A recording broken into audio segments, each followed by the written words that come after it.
On Larry King Now, it's our 1,000th episode. The guest is Bill Maher. I've heard for the last few years that we've been like in this partisan hell. You got to talk to the other side. And when people say that, what they really mean is you got to try to convince them. And I'm saying that doesn't work. You never convince people politically. When you have Trump people wearing a t-shirt that says, "I'd rather be with the Russians than with the Democrats," they don't even realize that that's treason. Vladimir Putin is not an American. Nancy Pelosi is. We're going to get back to normal. That should be their slogan and their theme. Let's get back to normal. People are just exhausted by this president. Plus, And I pulled out my own wallet and paid him back. And without missing a beat, the guy goes, "What about the airfare?" it's all next on Larry King Now.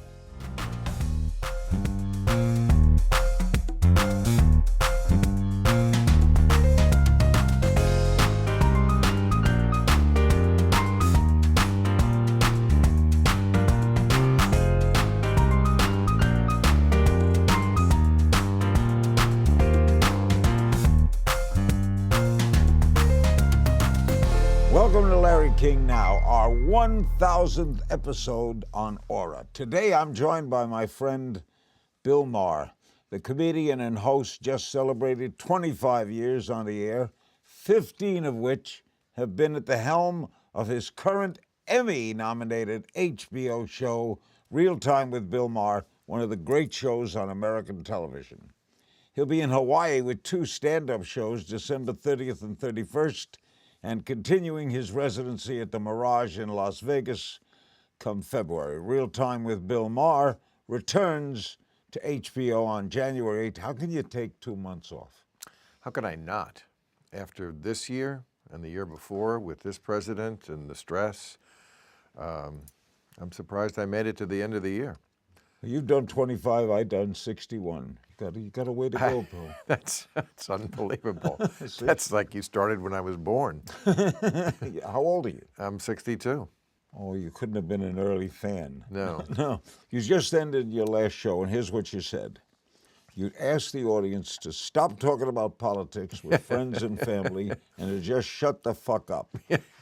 It's great to be able to hear you say that. Is discourse completely dead? Well, I was talking about with the people who you disagree with politically. What I was saying is that trying to convince people, I've heard for the last few years that we've been like in this partisan hell.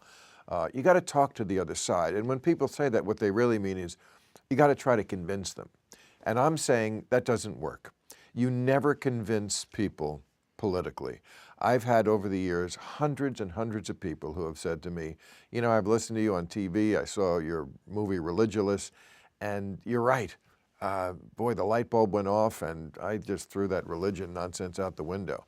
I've never had anybody say, you know, I was a conservative and I watch your show and now I'm a liberal.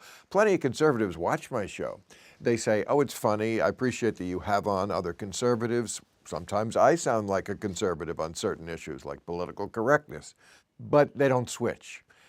And I don't think anybody switches. So what I'm saying is we have to go back to what we were doing when I was a kid. I remember the adults never talked politics. It was considered impolite, religion and politics. That's right. My parents were liberal Democrats. They had a vague idea of what the politics of their friends and neighbors, even family members were. They didn't argue about it. How did we as a country get so... Now, I've been around longer than you. I used to be able to name every senator. Really? Oh, I could, but we all knew the senators, and they were kind of, while they could be opposed politically, right, they'd go to dinner together. Of course. What happened? Well, first of all, both parties used to have liberal and conservative wings. Oh, sure. That's a big difference. The Democrats became synonymous with the Liberal Party pretty much, with some exceptions, and the Republicans have exiled even moderate conservatives. You think we'll ever bridge the gap? I don't know.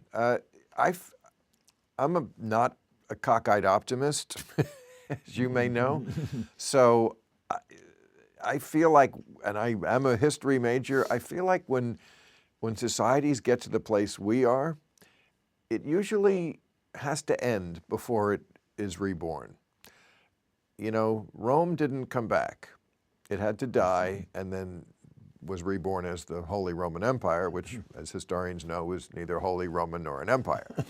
So I don't know if we can come back. When we get to this place where we're at, where people literally see the other side as the enemy, when you have Trump people wearing a T-shirt that says, "I'd rather be with the Russians than with the Democrats," you have crossed this line.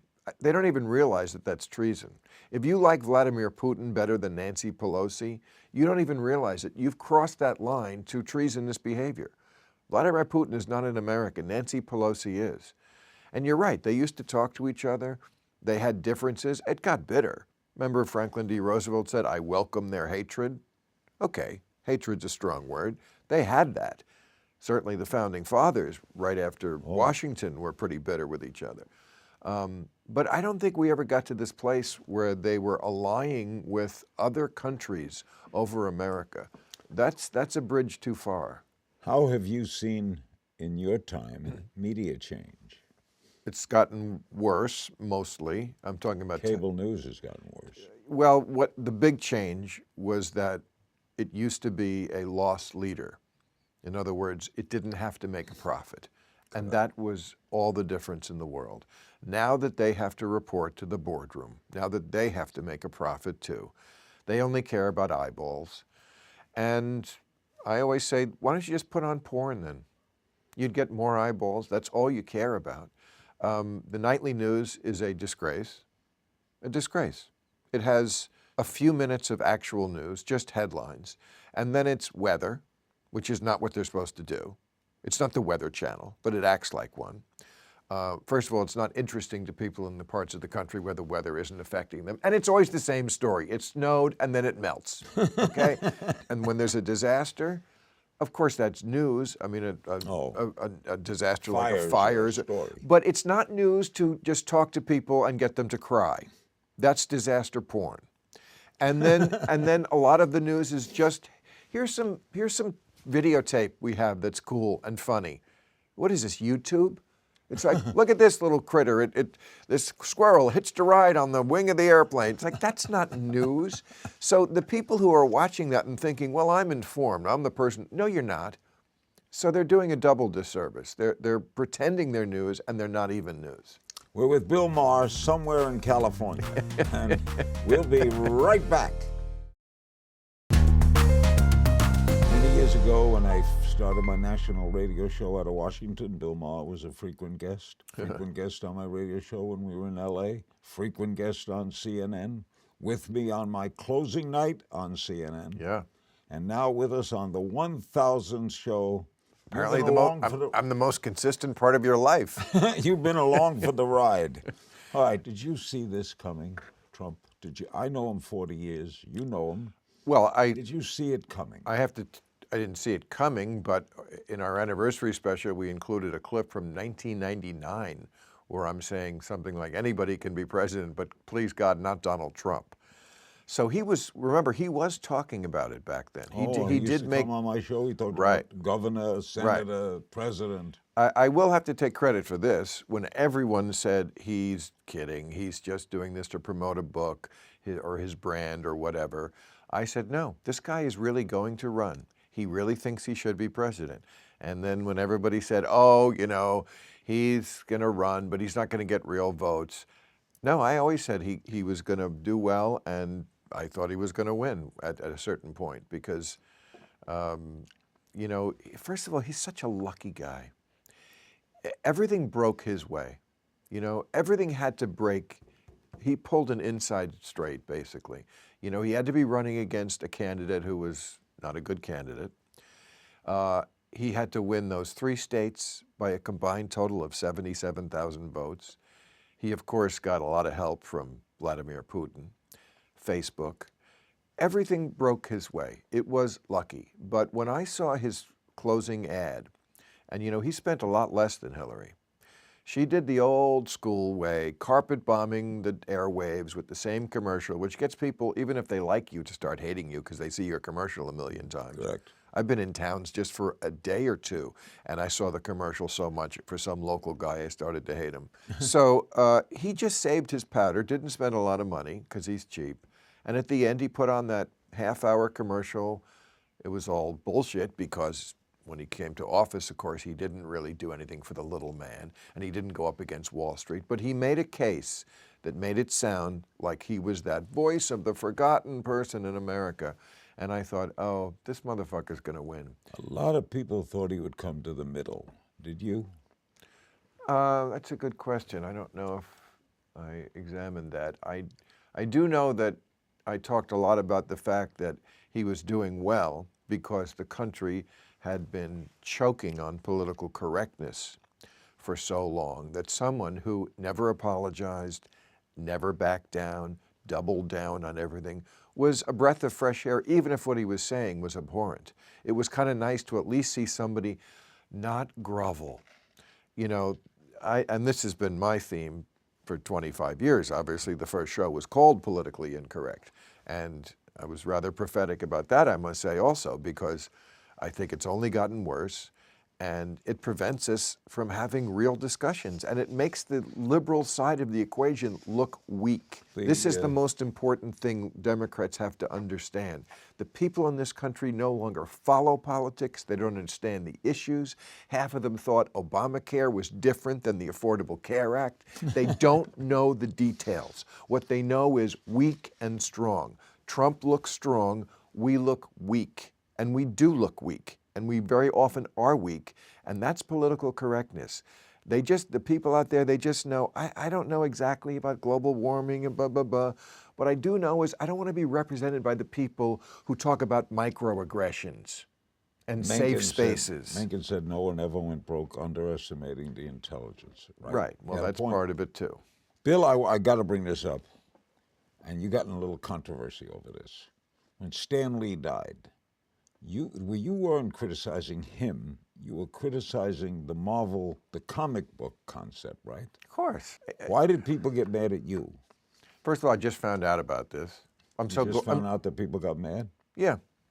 I'm so glad that I don't follow social media like that. Every stupid thing They that had to people tell me today about it. lose their shit about. Yes. But talk about making my point for me. Yeah, you're right. I mean, I don't know very much about Stan Lee, and it certainly wasn't a swipe at Stan Lee. It was. You'd have liked him. He's a nice guy. Yeah, of course, fine. I'm agnostic on Stan Lee. I don't read comic books. I didn't even read them when I was a child. What I was saying is a culture that thinks that comic books and comic book movies are profound meditations on the human condition is a dumb fucking culture. And for people to get mad at that just proves my point. And what do you make of the White House Correspondents' Dinner? They have now announced that a historian will be the speaker, not a comedian. Really? The historian is the gentleman who wrote the book Hamilton. Very good writer. But now instead of having comedy at these Correspondents' Dinner, they do not want to, I guess that last lady offended the president. Everybody has. I did it in 1996. Yeah, I was there. And they were offended. It's a room that cannot help but be offended. There are a bunch of politicians. Washington's a terrible place to play. Not when you do a regular theater where people come, but when you do a room full of politicians, of course. And media. And media. But they have to, of course, put on the act that they're offended if there's the least little thing that you say. And I remember when I did it, I tripped over a joke and kind of under my breath said, oh, fuck it. And the next year, People magazine said, Bill Maher, who last year delivered a obscenity-laced monologue. I said one bad word. But yeah, that's probably right. You know, I always said get a juggler. Get somebody who cannot possibly offend you. There's lots of that. Yes, you always get to me. After the break, a game of If You Only Knew with the one and only Bill Maher. Stay with us on the 1000th episode of Larry King Now. We're back with Bill Maher. We're going to play a little game of If You Only Knew. But first, what do you make of this Saudi Arabia thing? And Trump says he backs the prince. Well, that's what I mean. He never backs down, even when he's totally wrong. Yeah, well, I think we could have seen this coming. Jim Acosta, what do you make of that? Jim Acosta? Well, of course, the media loves any story that's about the media. I think everybody has to calm down a little both ways. For them to accuse him of manhandling the woman who came to take the mic. But then again, the Democrats accused Corey Lewandowski, remember, of like somehow physically assaulting a woman who walked up to Trump during the campaign. Remember that? He just grabbed her arm. She was headed for the candidate. You don't do that. Everybody's just... This country's in a mess. It's such a fucking mess. Okay, I don't think we're smart enough to survive, to answer that other question. I really don't. Play a little game if you only knew. What's your proudest accomplishment? Staying on 25 years. Damn right. Because it's not easy to stay on. Very few people have done it for that long. Obviously, I'm with somebody who I look up to in every way about longevity.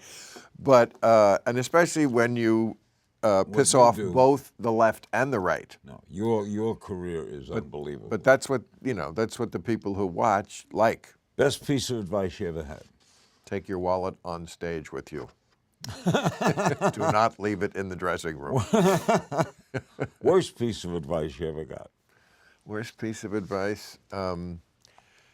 Probably to not buy tech stocks in the 90s, in the early 90s when I first was... Your father worked for Mutual News. Mutual Broadcasting, That's absolutely. who I worked for. Yeah, absolutely. We had the products in the house. Interview that surprised you the most?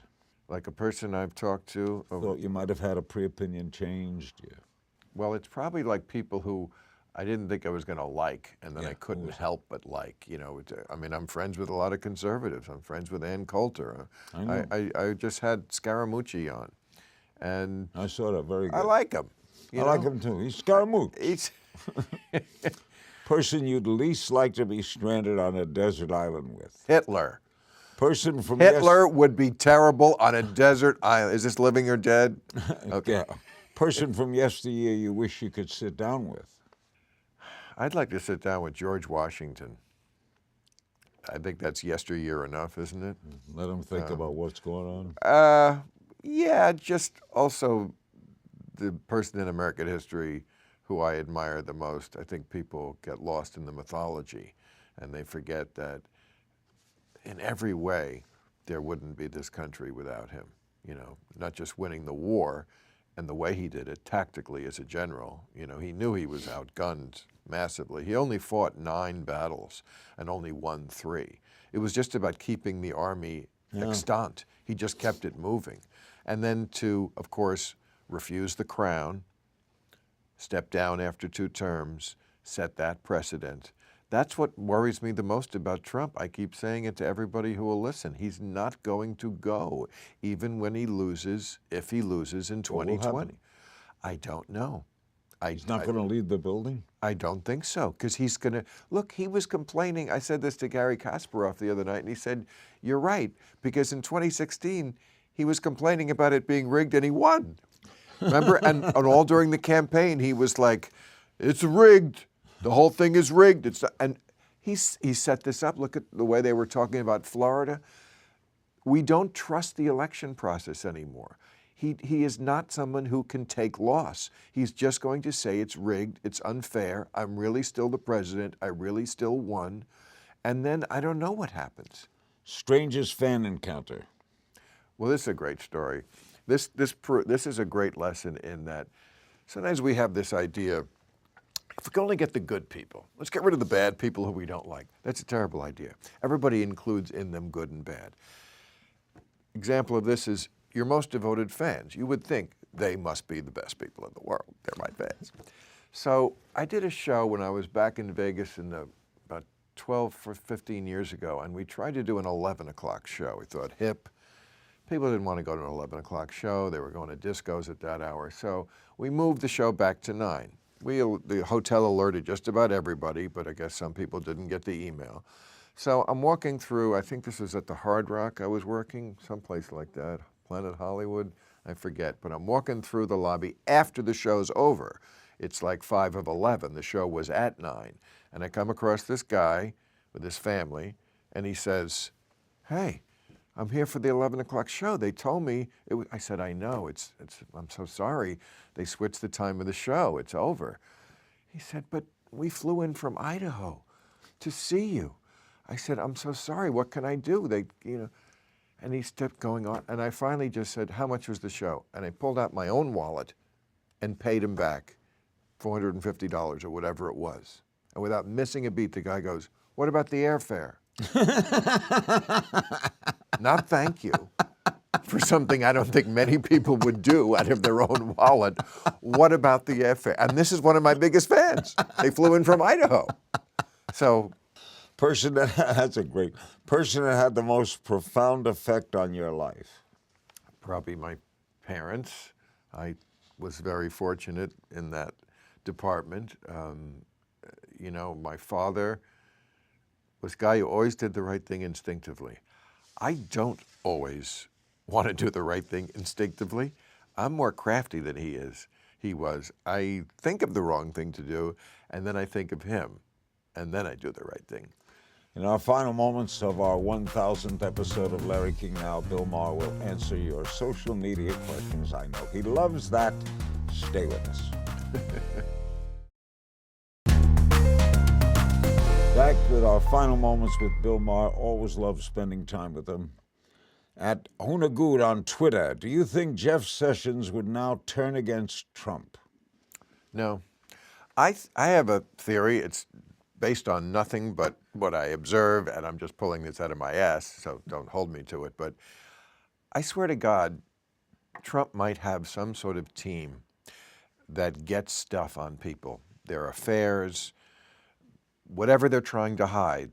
They're really gay. I don't know, because so many people switch so suddenly, and suddenly they're on his side. Lindsey Graham, that senator from Louisiana, Kennedy, yeah. John Kennedy, I think is his name. John Kennedy.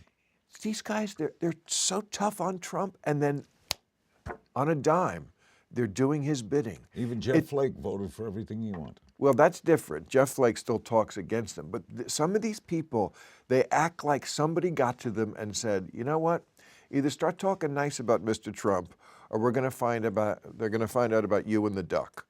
or whatever this person has been doing, what his kink is. It is weird. So I don't know what he has on Jeff Sessions, but the time has passed, and Jane Vexo on the Larry King Now blog. Is there an underrated politician out there, someone who could sneak in and make a lot of waves in 2020? Well, I think our new governor, Gavin Newsom, Hell of a guy. is a hell of a guy and a hell of a candidate. And I keep saying the Democrats, they have to nominate someone who is going to communicate to the public, we're going to get back to normal. That should be their slogan and their theme. Let's get back to normal. People are just exhausted by this president, and exhausted by every day having to look at your phone and be like, "Oh God, what did the mental patient do now?" They just want a break from it. And so whether the person is a man, a woman, black, white, Mexican, Asian, whatever, just follow that formula. Act normal, look normal, don't do crazy shit, and I think we can win. Jane also asks, what would a John Kasich independent run for the presidency in 2020 do to Trump? I've been calling for that. That's fantastic. Whether it's John Kasich or Mitt Romney, I keep saying people. But that would elect a Democrat. Exactly. That's exactly why we need it. We need someone who runs under the banner of Republican classic. I'm the Republican Party before Trump took it over and turned it around, because there's lots of things that traditional Republicans do not like about Trump. Suddenly it's the party that loves Russia. Suddenly it's the party that doesn't care about debt. What happened to, Bill Clinton in the 90s? We were all talking about the dignity of the office. What happened to that? So there is a place for Republican classic. And if somebody would do that, he would draw, I think, away enough votes to ensure that the Democrat would win. That would be a great patriotic service for John Kasich to do. At Bird777 on Twitter, do you think the Democrats need to change the way they fight for what they believe in? Sort of like Avenatti's way of doing things. Well, Well, even though Avenatti... yeah, I don't know if he's the best example now. I mean, we need someone, I like Michael a lot, but we need someone who is seasoned. We need someone who's done this before. We just tried this with Donald Trump. We don't need to repeat the Trump experience with a liberal version of Donald Trump. We need somebody who can excite voters, absolutely. And of course, stand for what you believe in. It's not that hard. Traditional democratic values and principles, they're not that hard to defend. It's just that, yes, the party became a bunch of fucking pussies. How about that young man in Texas that lost? Beto? Yeah. Beto. Yeah, he's good. But, you know, like when Hillary was in West Virginia when she was campaigning, and she said something unfortunate like, we're going to put the coal miners out of work.